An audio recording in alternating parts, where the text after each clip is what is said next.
بسم الله الرحمن الرحيم. باب اذا اشترط في البيع شروطا لا تحل. کچرته کې داسې شرطونه په بیع کې ولګولی شي چې هغه شرطونه حلال نه دي، جایز نه دي، نو په دې سره بیع صحیح کېږي که نه صحیح کېږي؟ نو بیع پې صحیح کېږي. ښه، دا شرط به باطلي، دا شرط به فاسدي او بیع به صحیح شي. لکه د بریرې رضی الله تعالی عنه په اغوستو کې د دې مالکانو شرطونه لګولي، ورپسې شه.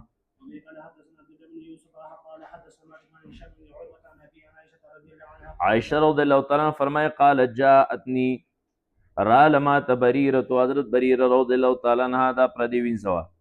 فقالت ما توی کاتبت اهلی، ما د خپلو مالکانو سره کتابت کړی دی، لیکل کړي دي. کتابت دی تولی شي او سړی غلام ته وایي چې یاره ستا د سر قیمت 2 لک روپۍ دی، ما سر لیکل وګره 2 لک روپۍ وګټه، ما لې راوړه، زه به دې آزاد کړم. نو ما هم لیکل کړي د خپلو مالکانو سره علی تسیا واقع، په 9 کې چاندۍ سره،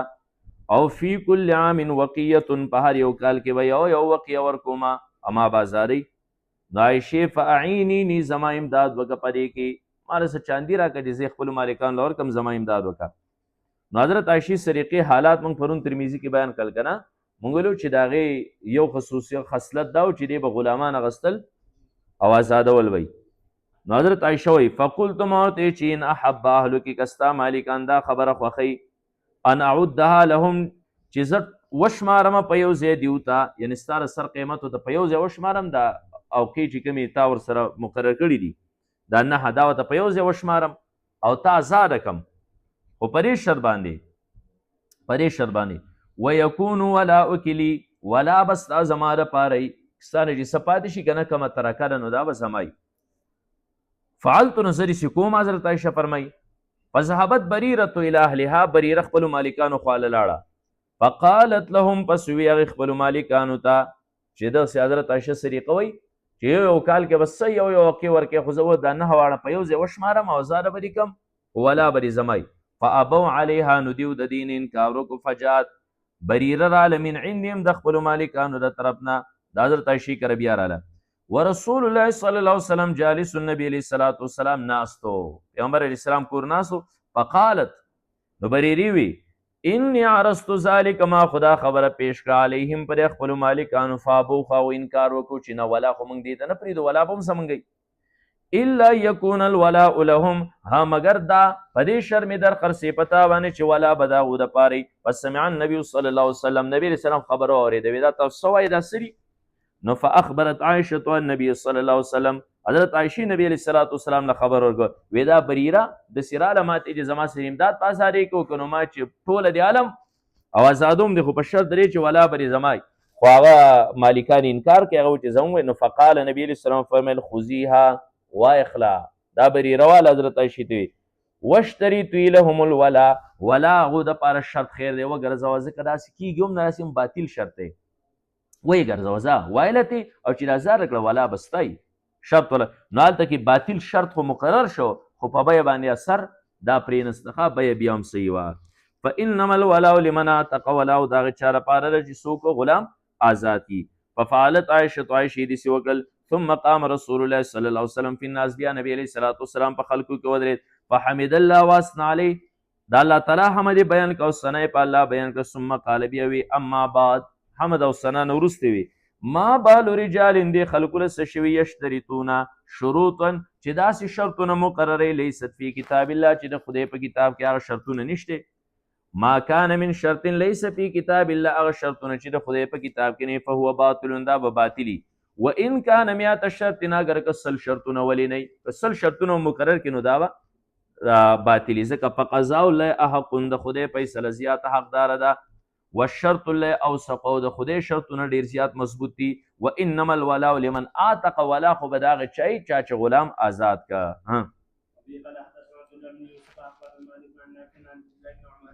عبدالله بن عمر رضی الله عنه فرمایي ان عائشه ام المؤمنین، حضرت عایشې چې مور د مؤمنانو، ارادت ان تشتري جاریه، دې اراده وکړه چې یو وینځه والي، وینځه نه مراد بریره ده. فتوثقها، بیا آزاده کړي. فقال اهلها، خو مالکانو د بریرې وی چې نبیعو کې، ها منګی پتا در خرڅو دا بریره، خو علا په دې شرط باندې چې ان ولاها لنا، چې ولا ترکه به یې زمونږی. فذکرت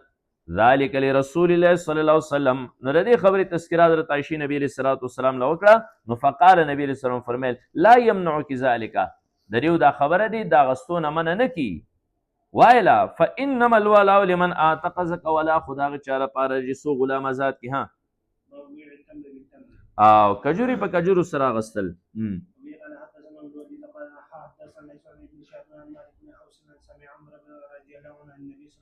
او عمر رضی الله تعالی عنہ د نبی صلی الله علیه وسلم نقل کې البر بالبر. ګوره تاسو ویلو چې کله د یو جنس نه دوه شیئن په یو بل سره خرڅېږي نو دې کې به صحیح برابري وي، برابري وي، تسویه به پکې هم وي، زیاتې کمې به نه،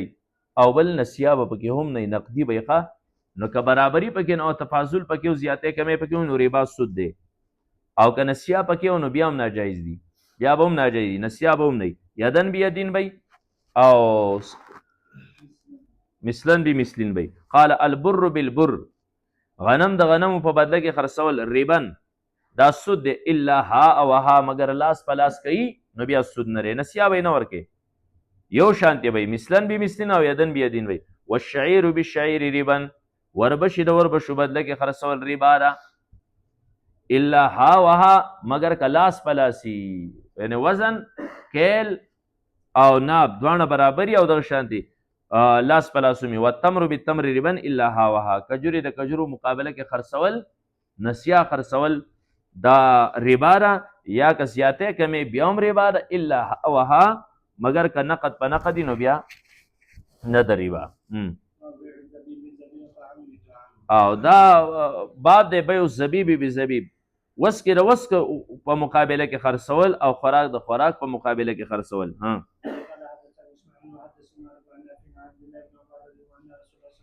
او نبی علیہ الصلوۃ والسلام نهى عن المزابنه، نبی علیہ الصلوۃ والسلام د بیع مزابنې نه منع فرمایلی دا. مزابنه ستوي، قال والمزابنه، تو مزابنه چې د بیع الثمر بالتمر، د ثمر بیع په تمر سره، ثمر هغه کجوري چې د ونې په سر کې تمر چې ښکته شو کولی شوي، تا وایي چې هلکه ما سره دا یو ټوکرې کجوري دي او ستا کجوري کې چې بره دا کم کجوري دي بس دا زما شي او دا یو ټوکرې والا، دې ته به یې مزابنه وایي. نو ټیک شو، دا تا چې کوم ټوکرې کجوري شکولې تا ته پته چې دا څومره دي، یو ټوکرې دي، خو دا پته خو تا ته نه لګي د کجوري په سر کې چې کومې دي دا څومره یو ټوکرې ګزلف شکولی شوي نه دي، دې به خامخا تفاضلي، نو دا خو بیا ربا او سود دی، نو دې ته به یې مزابنه وایي. شکولی شوي کجوري دا د ونې د سر په کجورو باندې خرڅول. وبيع الزبيب بالکرم، او دغه شانتې د وسکو بیه کول بالکرم په انګورو سره. دا وسکې هم د انګورو نه جوړی که نه، نو انګور شکولی شوي دي، وچ شوي دي، وسکې دي جوړې شوي، او ته لکه دا ټوکرې وسکې والا او دا بره تا برې زیلو باندې چې کوم انګور دي دا به زه وشکوم، نو تا ته د ونې په سر کې د انګورو څه پته لګي چې دا څومره دي.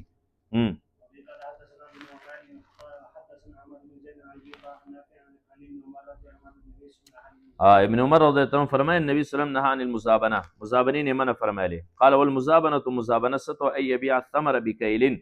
چې ته چې کوم دی نو د ونې په سر کې کجوري والی په یو پیمانه کجورو سر چې کومې شکولی شوي دي، نو شکولی شوو پیمانې د ونې په سر کې څه پته لګي، او داسې ووایي دا خرڅونکی چې ان زاد فلي، هلکه که زیاتې راوختې لکه ونې د سر ده که نه، نو دا زما دي، و ان نقص فعلي، او که کمې راووتې فعلي همې زما تاوان دی، خو دا والا او دغه زما خپل قسمت دی، ونې د سر دا به ځانو شکوم، که زیاتې وي نو زما پیدا او که کمې راوتې نو زما نقصان، دا به ناجایز ده. یو صورت جایز دی، ان النبي صلی الله علیه وسلم رخص فی العرایا، نبی علیہ الصلوۃ والسلام په عرایا کې چې دی نو رخصت ورکړی دی، بخرڅیا په اټکل، عرایا دی ته ویلی شي، عرایا دی ته ویلی شي چې یو کس دی دره باغ دی او دی د خپل باغ نه یو کس له یو کجوري یو ونه ورکړي چې هلکه د کجوري نشته واړی دي او کجورو ته کړېږي او زما خو 100-200 ونې دي، دا هلکه پلانې هغه ونه نه ده، دا ستا ښه یا هغه 2 ونې نه دي پولي پرې سر باندې، دا ستا خپلو بچولی شو کوه، بس ده ته یې حواله کړي. او بیا اکثر خلک بیا بار پټي ته راځي چې موږ له 2 ونې راکړي دي ټق او پټي ته راځي، نو زمیندار سړی باندې خو دا ډېر زیات بد لګي چې د پټي ته کس راځي، نو دی په دې باندې پیمانه شي چې یاره دله خو مې را کجوره ورکړې ده، خو دی خو ټس او پټي ته را ډانګې، شپولې راله مات که، غنم راله چقی، جوار راله چقی، سینه د لقمانه، زمیندار ته دې پته لګي که نه، نو دی ورته وایي چې هلکه داسې کار وکړه چې را کمې کجورې چې مې درکړې په دې کې خو به یو من کجوري که نه راشه من هلته زموږ کره پرتي د هغه ویسه خو بیا پټي ته مه راځه دې ته څه وایي آرایا ٹھیک شوه نو دا جایز دی ښه دا سری جایز دی ځکه دا بیع نه ده دا بیع نه ده هلنګې شکل یې د مزابنې دی شکل یې د مزابنې چې د ونې د سر کجوري ترې واغستې په شکولو کجورو سره خو بیع خو نه ده که نه ځکه چې دا مخکې خو ده هدیه کړې وه هدیه خو ده اوس دومره وکړه چې د خپلې زړې هدیې نه رجوع وکړه او د هغې په ځای باندې یوه نوې هدیه ورکړه مخکې هدیه د ونې د سر کجورې ورکړې وې د هغې نه رجوع وکړه اوس یې شکولي کجورې ورکړې نو دا بیع نه ده نو دا عرایا سره دا جایز ده ها او رخص فی العرایا په عرایو کې رخصت ورکړی بخرس یا په اټکل چې اټکل کجوري ورکړي چې د ونې د سر دا به دومره دي دې کې اټکل کجوري شکولي ورکړي ها وربشې د وربشو په باره کې خرڅول ها په بدله کې ها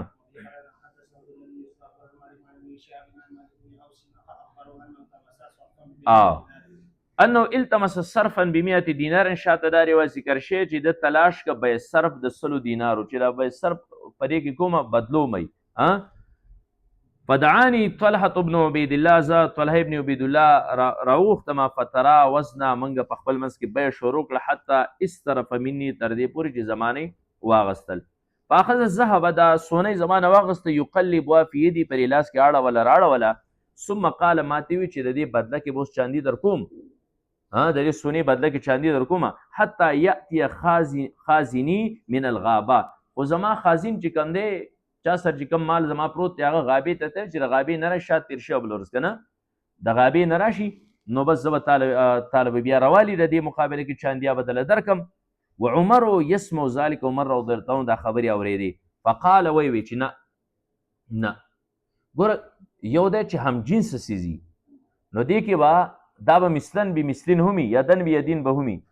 یو دی چې دا هم جنس نه دی جنس مختلف دی نو پرې کې تفاضل خو صحیح دی زیاتې کمې خو صحیح دی لکه ته اوس سونه د چاندي مقابله کې خرڅې نو ظاهره خبره ده چې چاندي به ډېرې سونه به کموي خو نسیه به پکې صحیح ناجایز ښه نسیه به پکې ناجایز اوس ده ورته ووایي چې سونه خو دې راکړه او چاندي به کله در کوم چې کله مې خازین سره د غابې نه راشي اوس نشته که نه نو عمر رضی الله عنه ورته وفرمیل نه لاس په لاس پې ورکوې داسې نه چې تا ترې اوس واغسته او دله به چاندي وروسته ورکوې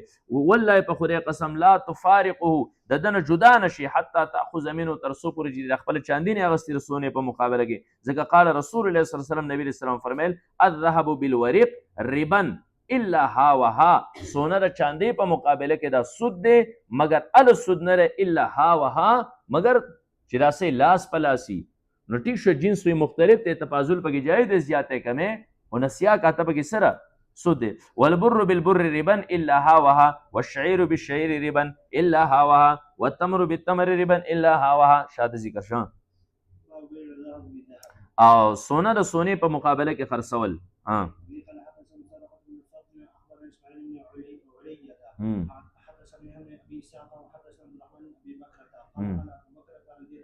ابو بکر رضی الله عنه فرمائے قال رسول الله صلی الله علیه وسلم نبی علیہ الصلوۃ والسلام فرمایل ولا تبيعوا الذهب بالذهب مخر سوي سونه د سونه په مقابله کې ها الا سواء بسواء مگر برابر برابر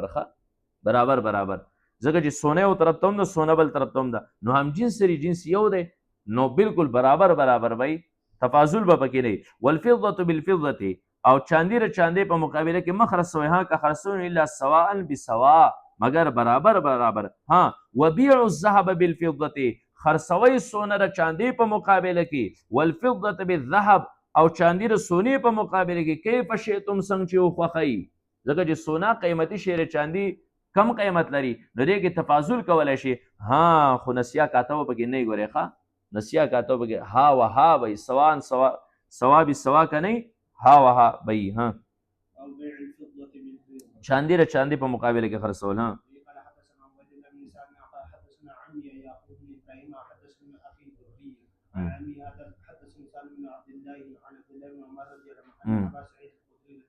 ابو سعید خدری رضی الله تعالی عنہ چې حدثه مثل ذلك حدیثا درې بر ابو بکر دی حدیث په شانتي حدیث بیان کړی د نبی علیہ الصلوۃ والسلام نه فلقي عبد الله بن عمر د سره ملاو شو فقال يا ابا سعيد اي ابو سعيده ما هذا الذي كم روایت تحدث عن رسول الله صلی الله علیه وسلم چې ته د نبی صلی الله علیه وسلم را نقل کې فقال ابو سعيد ورته وی چې په صرف هغه په به صرف کړي ازه چې کوم روایت د نبی صلی الله علیه وسلم بیانوم د به صرف باره کړي او هغه دې سره چې سمعت رسول الله صلی الله علیه وسلم یقول نبی صلی الله علیه وسلم اوریدلی فرمایلی الذهب بالذهب مثل بمثل سونه کر سونی په مقابله کې خرڅوي نو بالکل برابر به خرڅوي یو تولال تر یو توله دل تر نیمال تر نیمه دل تر والورق بالورق مثل بمثل چاندي چې چاندي په مقابله کې خرڅوي بالکل برابر به خرڅوي تفاضل پکې سود او حرام دی ځکه د دوانو جنس یو دی ها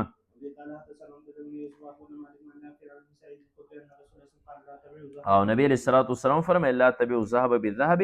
الا مثلا بمثلين تاسو مخرڅوي سونه د سونی په مقابله کې مگر که خرڅوي نو برابر ولا تشفوا بعضها على بعض او زیاته کمی مکوي ولا تشفوا زیاته کمی مکوي بعضها على بعض په بعض سره په بعض باندې یعنی چې بعضی زیات کوي او بعضی کم کوي ولا تبيعوا الورق بالورق او چاندی په مقابله کې مخرڅوي ها که خرڅوي نو الا مثلا بمثل برابر ولا تشفوا بعضها على بعض بعضی په بعض باندې زیاته وي کموي ما ولا تبعوا منها غائبا بناجزين ولا تبعوا منها او مخرڅوي د سونی چاندینا غائبا قرض بناجزين په نغد سره قرض په نغد سره یا بلکې چې دوانه یې نو دوانه به نقدي یدن بیدین وي ٹھیک شو دا بنئ چې یو چاندی دی وس ورکړه او بل چاندی چې نو بیا بل ورځ درکوي یا سونه بل ورځ درکوي نه یدن بیدین وي قرض او پلاس کاته بنئ